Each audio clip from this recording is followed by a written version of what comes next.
మీ విలువైన సమయాన్ని ఈ కార్యక్రమానికి కేటాయించినందుకు మీకు కృతజ్ఞతలు చెబుతూ ధన్యవాదాలు తెలియజేస్తూ ఎన్ఆర్ఐ టీడీపీ వైట్ మన సీనియర్ నాయకులు అయినటువంటి కుర్రా రమణ యాదవ్, కుర్రా శివ యాదవ్, వారి కుటుంబ సభ్యులు, సో వాళ్ళు ఈ రోజు స్పెషల్ గా ఈ ప్రోగ్రామ్ అరేంజ్ చేశారు, గెట్ టుగెదర్. ఇక్కడ ముఖ్యంగా ఈ సమావేశంలో కొన్ని ముఖ్యమైన అంశాలు వచ్చేసి ప్రతి ఒక్కరికి ఇన్ఫార్మ్ చేయడం జరుగుతుంది. పార్టీ పరంగాను సమాజంలో మనం నిర్వహించాల్సినటువంటి బాధ్యతలు కానీ, అదేవిధంగా తెలుగుదేశం కార్యకర్తలు పార్టీ అధికారంలోకి వచ్చినప్పటి నుంచి కొంతమంది ఏది ఎవరు చేయాలి, ఏదైనా ప్రాబ్లమ్స్ వస్తే ఎవరి దగ్గరికి వెళ్ళాలి, ఎవరికి చెప్పాలి, ఇది చాలా కొంతమంది మైండ్ లో వచ్చేసి మెదులుతున్నటువంటి ప్రశ్న. ఒక్కొక్కరికి ఒక్కొక్క రకాల ఐడియాలు ఉంటాయి. మనల్ని ఇబ్బంది పెట్టిన వాళ్ళని మనం ఎందుకు పగ తీర్చుకోకూడదు అనేవాళ్ళు చాలా మంది ఎక్కువైపోయారు. అందులో ఒక్కొక్క స్థాయిలో ఒక్కొక్క విషయ పరిజ్ఞానం ఉంటుంది. కూటమి ప్రభుత్వం ఉంది, మంచి పథకాలతో ముందుకు పోతుంది, మంచి అభివృద్ధితో ముందుకు పోతుంది. వాటిని కూడా మనం గుర్తించాలి. మనకు కక్షలు కారణాలు కాదు కావాల్సింది అభివృద్ధి. మనకు ప్రజలు పట్టం కట్టింది దేనికి? అభివృద్ధి చేయడానికి. కక్షలు కారణాలు మన డిపార్ట్మెంట్ లో, తెలుగుదేశం పార్టీ డిపార్ట్మెంట్ లో లేవు. తిట్టడము, కొట్టుకోవడము, నిందలేయడము, మహిళలను కించపరచడము, ఇటువంటిది తెలుగుదేశం పార్టీ సంస్కృతి లేదు. మన వ్యవస్థాపక అధ్యక్షులు నందమూరి తారక రామారావు కూడా ఇటువంటి సాంప్రదాయానికి ఆయన ఎప్పుడు కూడా ఒప్పుకోడు. అదే అడుగుదాడలో నడుస్తున్నటువంటి నారా చంద్రబాబు నాయుడు కూడా ఇటువంటి సాంప్రదాయాన్ని ఒప్పుకోరు. మనం అభివృద్ధి చేయాలి. అభివృద్ధి చేసిన తర్వాత రాష్ట్ర ప్రజలకు దిశానిర్దేశం చేయాలి. మహిళలకు రక్షణ కావాలి. అదేవిధంగా నిరుద్యోగ యువతకు కూడా ఉద్యోగాలు కావాలి. కాబట్టి ప్రతి ఒక్కరు కూడా మనం అభివృద్ధి వైపు నడవాలి. ఇది మంది కాదు. కూటమి ప్రభుత్వం కూడా చాలా బాగా చేస్తుంది. కాబట్టి అక్కడ మన సెంట్రల్ కమిటీ వాళ్ళు చూసుకుంటారు. అది మనకు సంబంధించిన విషయం కాదు. కార్యకర్తగా ఏం చేయాలి? మనం పార్టీకి సేవలు చేసుకుంటూ పోవాలి. ప్రభుత్వం చేసేటటువంటి పథకాలని ప్రజలు సరైన మార్గంలో ఉపయోగించుకునేటటువంటి విధానంలో వాళ్ళలో ఒక మార్పు తీసుకురావాలి, అవేర్నెస్ తీసుకురావాలి. అప్పుడే ప్రభుత్వం చేసే ప్రతి ఒక్క పథకం కూడా కేంద్ర స్థాయి నుంచి క్షేత్ర స్థాయి వరకు కూడా పోయేటటువంటి అదృష్టం మనం ప్రజలకు కల్పించినట్టు అవుతుంది. మనం ఎంతవరకు ఆలోచించాలి? ప్రభుత్వం ఇచ్చే పథకాలు ఎంత మాత్రం వాడుకోవాలి. మరి ఎక్కడికి పోవాలి? ఈ పథకాల గురించి ఎక్కడికి పోవాలి? సమస్య వచ్చితే ఎక్కడికి పోవాలి? స్థానికంగా సమస్య వచ్చినప్పుడు ఎక్కడికి పోవాలి? స్థానిక నాయకులు ఉన్నారు. పిటిషన్ ఇచ్చినప్పుడు the same time copy to collector, copy to MRO, copy to MLA, copy to chief minister, copy to concern minister. ఒక్క కాపీ మాకు కూడా ఇచ్చింది. ఎందుకంటే మేము దాన్ని ఫాలో అవుతాం. ఈ పిటిషన్ మీకు వచ్చిందా, మరి మాకు ఎందుకు ఇవ్వాలి? నేను ప్రతి ఒక్క ఆఫీసర్ దగ్గర పోయి చెప్పలేం కదా. వాళ్ళ సమస్య ఇది, వాళ్లకు 5 కోట్ల మంది సమస్యలు ఉంటాయి. అప్పుడు సోర్స్ రెఫరెన్స్ నంబర్ పిటిషన్ మీ దగ్గర ఉంది, దీన్ని మీరు ఏం చేసేది దయచేసి చేయండి. దాని వెనకాల మనం ఫాలో అయ్యి కార్యం సక్సెస్ అయినంత వరకు మనం దాన్ని ఫాలో అవుతాం. పార్టీ చేయలేదు, మమ్మల్ని పట్టించుకోలేదు, మా సమస్య వచ్చింది, మేము పార్టీ కష్టపడి పనిచేసాము కానీ పార్టీ మమ్మల్ని పట్టించుకోలేదని ఏం చేయకూడదు. మనం మన గ్రామాల్లో ఉన్నాం. అమరావతిలో చంద్రబాబు నాయుడు ఉన్నాడు. మన పరిస్థితి వాళ్ళకి ఏం తెలుస్తుంది? తెలియదు. వాళ్ళ దృష్టికి తెచ్చినప్పుడు వాళ్ళు రెడీగా ఉండాలి. మన ప్రభుత్వం పెద్ద పెద్ద వాళ్ళకే కాదు సపోర్ట్ చేయాలి. 10వ తరగతి పాస్ అయిన వాళ్ళకి, అదేవిధంగా ఇంటర్మీడియట్ పాస్ అయిన వాళ్ళకి, నిరుద్యోగ యువతకి, ప్రతి ఒక్కరు, కొంతమంది చదువుకున్న వాళ్ళు ఉంటారు, చదివించుకోలేని వాళ్ళు కూడా ఉంటారు. ఏదో ఒక ఉద్యోగం వాళ్ళకి కావాలి. అటువంటిప్పుడు ఏం చేయాలి? ఉద్యోగాలు రావు, ఈ ప్రభుత్వంలో ఉద్యోగాలు రావని అనబడు. పార్టీ ఇటువంటి వాళ్ళకి plumber, fitter, electrician, AC mechanic, చిన్న చిన్న వాళ్ళ క్వాలిఫికేషన్ తగ్గ skill development courses party office ఫ్రీగా ఇస్తుంది. 3 నెలల ట్రైనింగ్ ఇస్తుంది, పైగా సర్టిఫికెట్ కూడా ఇస్తుంది. అదేవిధంగా అమరావతిలో కంపెనీలు వస్తున్నాయి కాబట్టి ఎక్కడైనా కూడా జాబ్ వాళ్లే స్కిల్ డెవలప్మెంట్ సెంటర్ వాళ్ళే జాబ్స్ కూడా ప్రొవైడ్ చేస్తున్నారు. అదేవిధంగా టెక్నికల్ గా వచ్చినప్పుడు technician, AC technician, plumber technician, అదేవిధంగా రకరకాల టెక్నీషియన్స్ ఉన్నాయి. అక్కడ 3 నెలలు కోర్స్ చేసి ఇక్కడికి వచ్చితే ఎక్కడైనా సరే 200, 250, 300 దినాలు శాలరీ వచ్చేట్టుగా ఉంటుంది. ఓకే, 3 months కోర్స్ నాకు ఎవరు ఇస్తారు అని మీకు వీలైనప్పుడు అక్కడ కోర్సెస్ వచ్చేసి సంవత్సరానికి ఇన్ని బ్యాచ్లని వాళ్ళు చేసి అమెరికా, గల్ఫ్, రకరకాల దేశాలకు పంపిస్తున్నారు నారా చంద్రబాబు నాయుడు గారు మన తెలుగుదేశం పార్టీ. సో మీరు అటువంటిప్పుడు ఉన్నప్పుడు వెయిట్ చేయండి, అక్కడ మీరు రిజిస్టర్ చేసుకోండి. ఎక్కడ రైట్ tdp.com అందులోకి వెళ్ళి ఆ కోర్సుకు రిజిస్ట్రేషన్ ఉంది. అక్కడనండి nritdp.com ఆన్లైన్ చేశారు వాళ్ళు, ఎవరిని అడగబడలేదు. అక్కడ ఎంపవర్మెంట్, ఎంప్లాయ్మెంట్ అని ఉంటుంది. అందులోకి వెళ్ళి మీరు కానీ మీ డీటెయిల్స్ అన్ని, మీ పేరు, మీ క్వాలిఫికేషన్, మీరు ఏం చదవాలనుకున్నారు అన్ని చేసినప్పుడు వాళ్ళు మీకు ఫోన్ చేస్తారు. కోర్సు స్టార్ట్ అయినాయి, మీరు అక్కడికి వచ్చి చదవండి. గుర్తుందా? ఇది ప్రతి ఒక్కరు చేయండి. మన పిల్లలు లేరనుకోండి, చదువుకొని ఉన్నారు, చదువులేని పిల్లలు కొంతమంది ఉంటారు, వాళ్ళకు మీరు సపోర్ట్ చేయండి. పార్టీ స్కీమ్స్, పార్టీ పథకాలు, ఎన్నో పథకాలు ప్రవేశపెడుతుంది కూటమి ప్రభుత్వం. ఎన్నో పథకాలు ప్రవేశపెడుతుంది, కానీ మనకు తెలియడం లేదు. చాలా మంచి మంచి పథకాలు ఉన్నాయి. వాళ్ళు ఏదైతే మనకు ప్రామిస్ చేశారో ప్రతి ఒక్కటి స్టెప్ బై స్టెప్ చేసుకుంటూ వస్తున్నారు. జనాలు చెప్తుంటారు కూటమి ప్రభుత్వం ఏం చేయలేదని, వాళ్ళ మాట నమ్మద్దు. ఎందుకంటే నిజం చెప్పులేసుకున్న లోపల అబద్ధం ఊరంతా తిరిగేసి వస్తుందంట. రాబోయే 15 ఏళ్ళు కూడా తెలుగుదేశం ప్రభుత్వమే అధికారంలో ఉంటుంది. మంచి మంచి పథకాలు పెడుతున్నారు. వాటిని ప్రజల్లోకి తీసుకుపోవాల్సిన బాధ్యత మనందరిది. కార్యకర్తగా it is our responsibility that we have to take the schemes into the public. నిత్యం నీళ్ళలో చేపలాగా ఒక కార్యకర్తగా అటు ప్రభుత్వానికి ఇటు ప్రజలకి వారధిగా అనుసంధానకర్తగా ప్రతి ఒక్క తెలుగుదేశం కార్యకర్త పనిచేసినప్పుడే పార్టీకి వెన్నుముకలాగా పార్టీ ఇప్పుడు అధికారంలో ఉంటుంది. 10 మందికి మేలు జరుగుతుంది.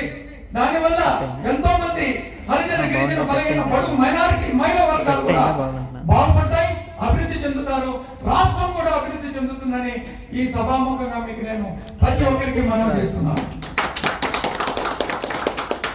ఏపీఎన్ఆర్టీ గతంలో ఒక ఎవరైనా సరే చనిపోయినప్పుడు ఆ శవాలు ఎప్పుడు కూడా కొంతమంది ఇక్కడనే బూట్ చేసేవారు. అక్కడి నుంచి మద్రాస్ ఎయిర్పోర్ట్కి వచ్చి శవం తీసుకోవాలంటే పాపం మనకే ఎయిర్పోర్ట్లో నుంచి ఆడికి పోవాలంటే ఎక్కడ పోవాలో తెలియదు. ఆ డెడ్ బాడీని ఎవరు తీసుకెళ్ళాలి? దానికి ఫీజు ఎవరు కడతారు? ఆ డాక్యుమెంట్స్ ఎవరు ప్రిపేర్ చేయాలి? ఎవరి దగ్గరికి పోవాలి?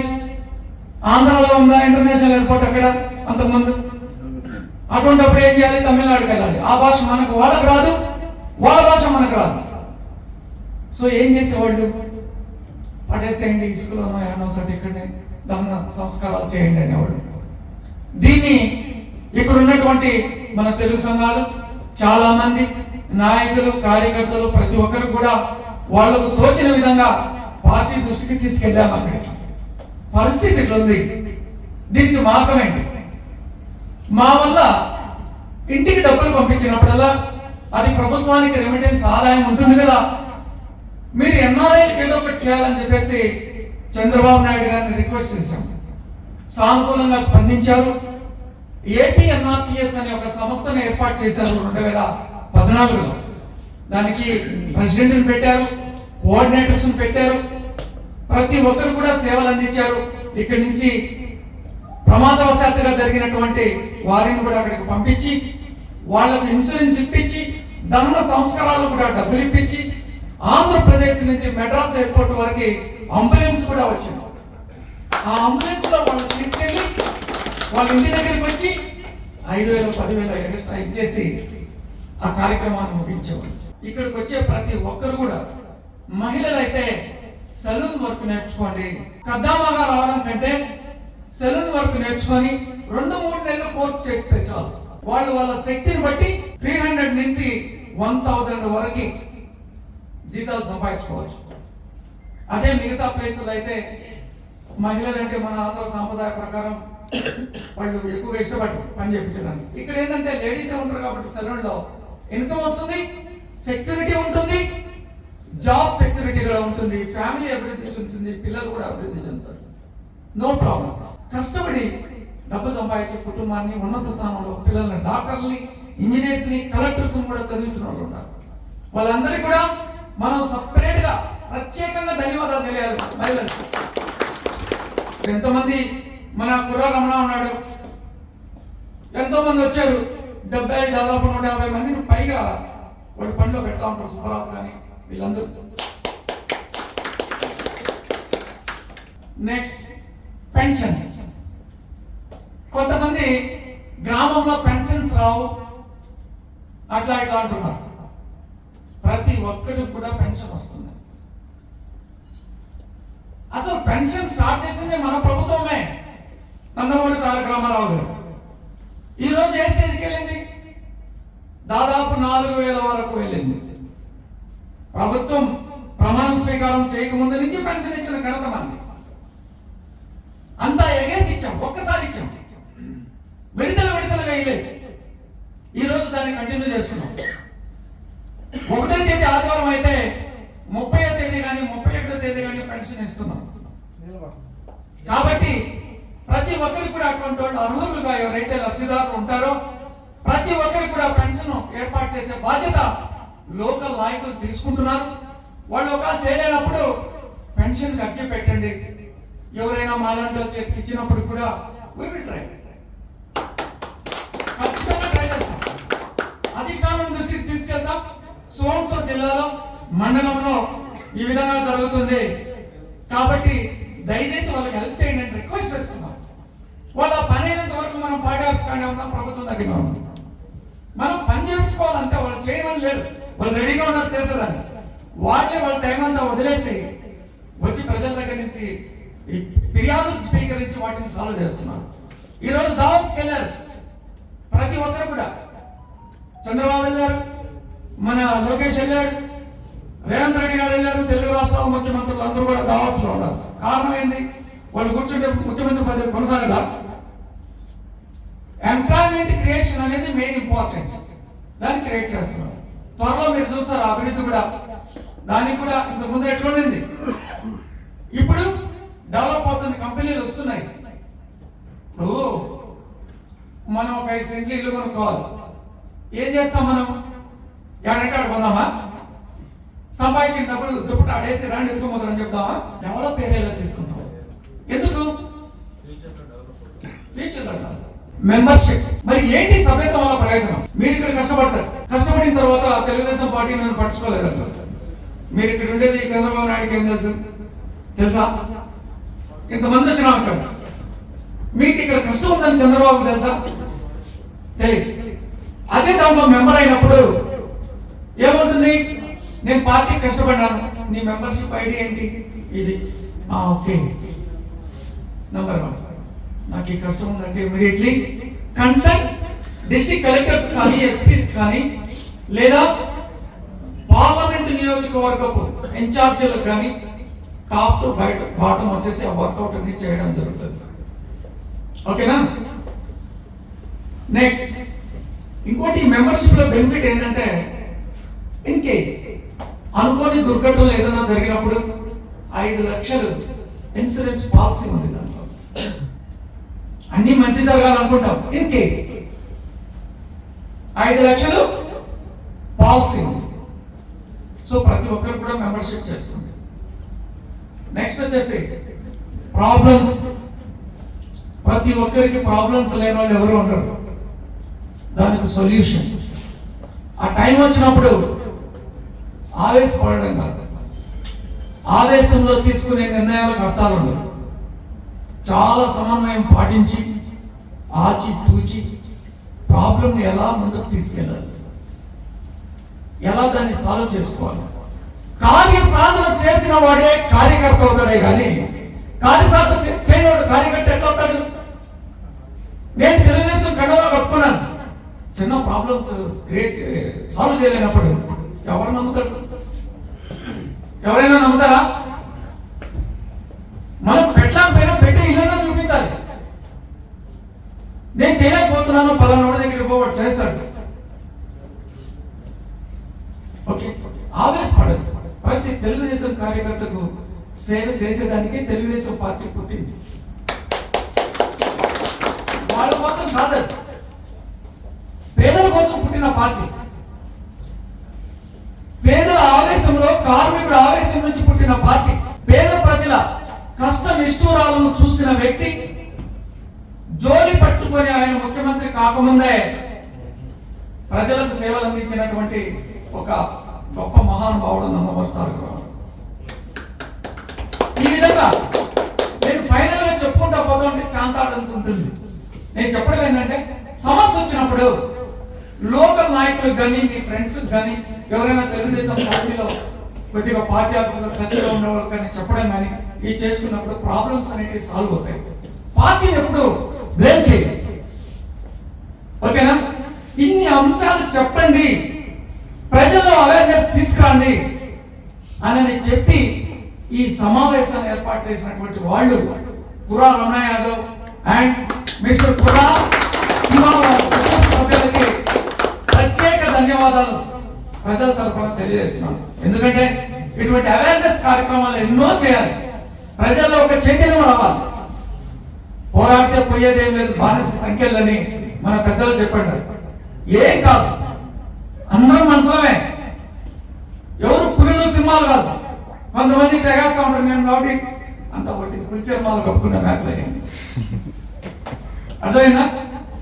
కాబట్టి ప్రతి ఒక్కరు కూడా ఏం చేయాలి? మననే మాట్లాడుతున్నాము, ప్రవాహానికి శవాలైతే కొట్టుకొని పోతాయి, మనుషులైతే ఎదిరిస్తారు. That's it, simple. ఏమీ లేదు, ఎప్పుడు ఏం చేయలేదు. ఏం చేస్తారు? ఎప్పుడెప్పుడో చావాలి. సార్ దేవులాగా బతుకుతామా 100 సంవత్సరాలు? వద్దు వద్దు వద్దన్నాడు, తప్పక కొట్టండి. Thank you very much. ఇంకా చాలా మంది ఉన్నారు, ప్రతి ఒక్కరికి ఛాన్స్ ఇద్దాం. అవేర్నెస్ కి వాళ్ళు అది పనిగా చెప్పారు. Thank you. ప్రతి ఒక్కరు కూడా మీ సూచనలు ఇవ్వండి, ప్రాబ్లమ్స్ ఉన్నాయి కూడా చెప్పండి. బట్ ఒకటి మాత్రం చెప్తున్నా, మీకున్న సమస్య తెల్ల పేపర్ మీద ఉందా? We need to remove the impossible word from the dictionary. Dictionary నుంచి సాధ్యం కాదు అనే పదాన్ని తీసి బయటేయాలి. ప్రతి ఒక్కటి సాధ్యమే, సాధ్యం కాదు ఏమీ లేదు. But we need to practice. ఏది పిల్లలు కూడా చిన్నప్పటి నుంచి ఎత్తుకొని దించుతా ఉన్నాం అనుకోండి, డైలీ ఎత్తుకొని దిస్తే పెద్దయినా కూడా ఎత్తుకోవచ్చు, కొద్దిగా బరువు ఉంటుంది, ఏం కాదు. ఎందుకంటే ప్రాక్టీస్ ఉంది. Practice makes perfect.